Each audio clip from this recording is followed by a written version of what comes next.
It's 10,300 BC. The last ice age is winding down. A small group of hunter-gatherers has made camp on a mudflat in what will eventually be Utah. They've eaten. They've sharpened their spear tips. Woolly mammoths are still alive. And someone in this group reaches into a pouch and drops something into the fire. The smoke shifts. Something changes in the air. And every person sitting around that fire feels it. A warmth that has nothing to do with the flames. They don't have a word for what just happened. They don't know what nicotine is. They don't know what a receptor is. They just know one thing. That pouch needs to be full the next time they make camp. In 2021, archaeologists found the remains of that exact fire. 4 charred tobacco seeds, buried in the desert for 12,300 years. The oldest evidence of nicotine use ever found. And it turns out, that feeling those hunter-gatherers had, the one that made them carry seeds 13 kilometers across the desert just to do it again, was your brain, working exactly the way it still works today. Now let's talk about why that number, 12,300, is so significant. Because before those seeds turned up in Utah, the oldest evidence of human nicotine use was a ceramic pipe found in Alabama. Nicotine residue inside it, about 3,300 years old. Researchers thought that was the starting line. One discovery in the Utah desert pushed it back 9,000 years in a single dig. But here's what makes it even stranger. Those 4 seeds didn't just happen to blow into that fire. The nearest wild tobacco plants were growing in mountains 13 kilometers away. Someone walked there, collected those seeds, carried them back, and placed them deliberately into the flames.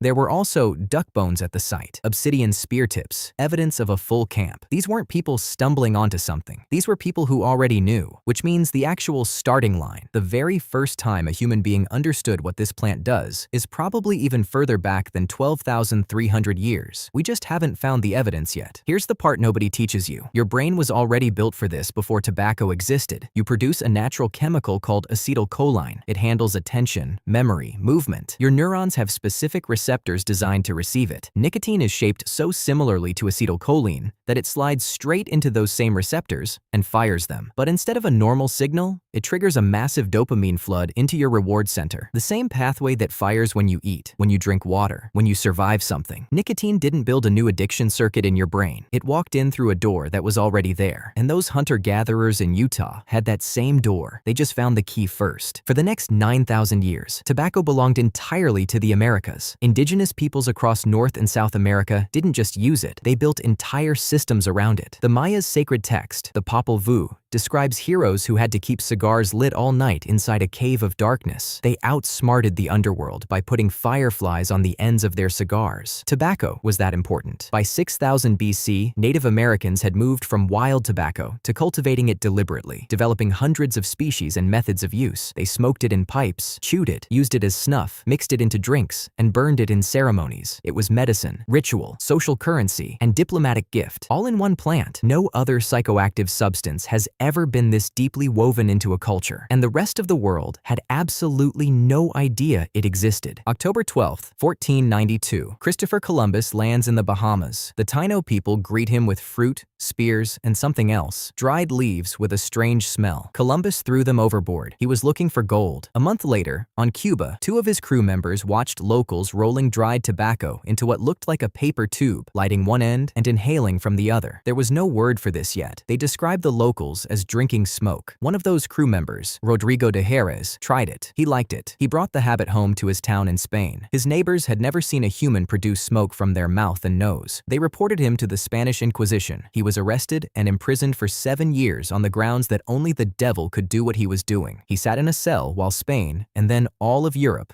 caught up with him. By the time Rodrigo de Jerez was released, smoking was a craze across the continent. 1560, a French diplomat named Jean Nicot is stationed in Lisbon, Portugal. He sees tobacco growing in a garden. He learns about it. He sends powdered tobacco leaves to Queen Catherine de' Medici of France, claiming it can cure her chronic migraines. It worked, or at least she believed it did. The French court started using it. The plant spread across Europe with royal endorsement. A botanist named Carl Linnaeus later named the plant Nicotiana in honor of Jean Nicot. And when scientists eventually isolated the active chemical compound in the plant, They named it after the plant. Nicotine, a word you've said 1,000 times. A word on every warning label on every cigarette pack in the world. It came from one diplomat who gave drugs to a queen. Within 70 years of Columbus, tobacco had reached every inhabited continent on Earth. Europe, Africa, Russia, the Ottoman Empire, China, Japan, all within 7 decades. No other agricultural commodity has ever spread that fast in human history. Today, the World Health Organization estimates 1.3 billion people use tobacco worldwide. 8 million die from it every year. But nicotine also did something else. The search to understand why it was so addictive led directly to one of the most important discoveries in neuroscience, the identification of the nicotinic acetylcholine receptor. Finding it revolutionized how we understand the brain. So here's where we are. 12,000 years ago, someone at an Ice Age campfire in Utah figured out that this plant did something extraordinary to their brain. That discovery traveled through 12 millennia of human history, crossed an ocean in a sailor's luggage, got a diplomat's name attached to it, and ended up hardwired into a billion lives. You have a receptor in your brain named after a drug, and the drug was named after a person, and the person got the idea from a queen, and the queen got it from a diplomat, and the diplomat got it from a garden, and the garden grew from seeds that people were already carrying 13 kilometers across the Utah desert 12,300 years ago. You were never not connected to this story.